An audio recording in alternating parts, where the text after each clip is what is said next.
እንግዲህ እንኳን ለጌታችን ለመድኃኒታችን ለኢየሱስ ክርስቶስ የልደት በዓል በሰላም አደረሰን። በዚህ ልዩ የበዓል ሰሞን ሁላችንም የምንመኘው ሰላምና አንድነት ነው። እናም ዛሬ የምናየው መልእክትም ከዚሁ ጋር የተያዘ ነው። የሰላም ምንጭና የአንድነት ጥሪ ላይ እናተኩራለን። እሺ፣ አሁን እንግዲህ ወደ ዋና ሐሳባችን ስንገባ ምንም እንኳን ይሄ የበዓል ወቅት ቢሆንም በሀገራችንም ይሁን በጎረቤቶቻችን መካከል ያለው ሁኔታ እውነቱን ለመናገር የብዙዎቻችንን ልብ በጭንቀትና በስጋት እንደሞላው ግልጽ ነው። በእርግጥም በአባይ ወንዝና በቀይ ባህር ዙሪያ ያለው ውጥረት ልብን በጭንቀት አልሞላውም ማለት ይከብዳል አይደል? የስሜት ሁላችንም ጋር ያለ ይመስለኛል። እናም ለዚህ ስጋት ምላሽ ወይም መፍትሄ ለማግኘት እስኪ ታሪክ ምን ሊያስተምረን እንደሚችል አብረን እንመልከት። አዎ፣ አንዳንድ ጊዜ እኮ የዛሬዎቹን ከባድና ውስብስብ የሚመስሉ ችግሮችን ለመፍታት ወደ ኋላ መለስ ብሎ መመልከት በጣም ወሳኝ ነው። ታሪክ ውስጥ ለዛሬው ፈተናዎቻችን መፍትሄ ሊጠቁሙ የሚችሉ አስገራሚ ጥበቦች ተደብቀው ይገኛሉ። ዛሬ የምንመረምረው ታሪክ ደግሞ ከኦሪት ዘፍጥረት መጽሐፍ የተወሰደው የይስሐቅና የውሃ ጉድጓዶቹ ታሪክ ነው። በጣም የሚገርም ታሪክ ነው። እስኪ እንግዲህ ይሄ ጥንታዊ ታሪክ ስለ ሀብት ክፍፍልና ስለ ግጭት አፈታት ምን ጥልቅ ትምህርት ሊሰጠን እንደሚችል ወደ ታሪኩ እንግባ።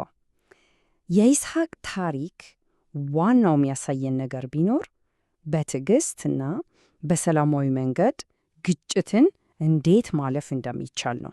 ታሪኩን ስናየው የይስሐቅ አካሄድ አንድ አይነት ውደት ነበረው። መጀመሪያ ጉድጓድ ይቆፍራል። ከዛስ ከጎረቤቶቹ ጋር ግጭት ይፈጠራል። እነሱ ይቀኑበታል። ይሄ የኛ ነው ይሉታል። እሱ ምን ያደርጋል? አያችሁ፣ በሰላም ራቅ ብሎ ይሄዳል። ከዛ ደግሞ ይሄኑ ሂደት ይደግመዋል። አዲስ ጉድጓድ ይቆፍራል። ይሄ የሚያሳየን ነገር ግልጽ ነው። ግጭትን ከመጋፈት ይልቅ ሰላምን እና ዘላቂ መፍትሄን መምረቱን ነው።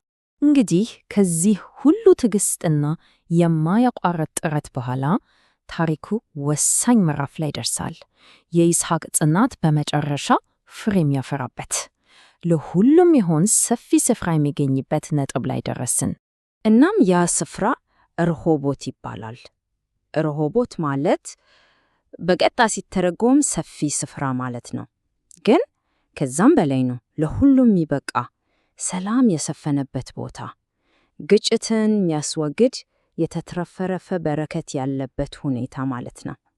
የመጨረሻው ግብም ይሄው ነው አይደል? ይስሐቅም በዛን ጊዜ እንዲህ አለ፣ እግዚአብሔር አሁን አሰፋልን፣ በምድርም ላይ እንበዛለን። ዋው! ይህ ጥቅስ የታሪኩን ዋና መልእክት እንዴት በጥልቀት እንደሚያስረዳ ልብ በሉ። ዋናው ትምህርት መለኮታዊ በረከት ሲመጣ ለሁሉም ይሆን በቂ ስፍራ፣ በቂ ሀብት ይኖራል የሚለው። እሺ፣ በጣም ጥሩ። አሁን እስኪ ይህን ጥንታዊና ጥልቅ ታሪክ ወደ ዛሬው የሀገራችን የኢትዮጵያና የጎረቤቶቿ ሁኔታ እናምጣው። ከዚህ ታሪክ የምንማረው ነገር በዘመናችን እንዴት ተግባራዊ ሊሆን ይችላል? ይሄ ነው ወሳኙ ጥያቄ። እንግዲህ ወደ የጋራ በረከት የሚወስደው መንገድ ሁለት አቅጣጫዎች አሉት። አንደኛ ለጎረቤቶቻችን ለግብፅም ለኤርትራም የሚቀርብ መልእክት ነው።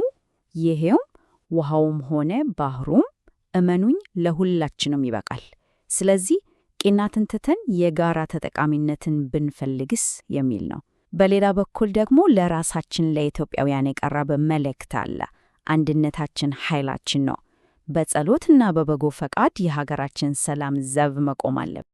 እንግዲህ የዛሬውን ሐሳባችንን ስናጠቃልል እስካሁን ከይስሐቅ ታሪክ የተማርናቸውን ወሳኝ ትምህርቶች ከገና በዓል እውነተኛ መንፈስ ጋር እንዴት እንደሚተሳሰሩ እናያለን።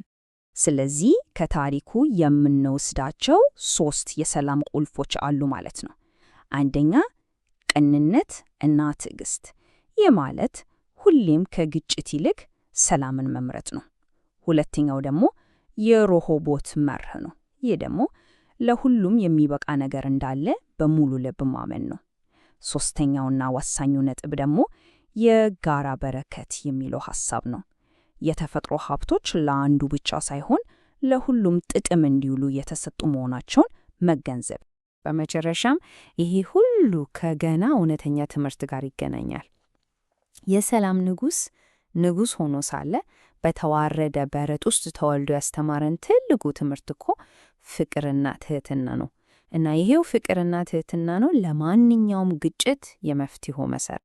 እናም የዛሬውን ውይይታችንን የምንዘጋው በዚህ ጥያቄ ነው። የውሃና የድንበር ጥያቄዎቻችን፣ ይህ ሁሉ ውጥረቶች በእውነት በፍቅርና በፍትህ ሊፈቱ ይችላሉ? ይህ ጥያቄ ለሁላችንም ለወደፊቱ ተስፋ ሰጪ መንገድ ላይ እንድናስብ የሚጋብዝ ነው። ለሁላችንም መልካም የገና በዓል ይሙንልን።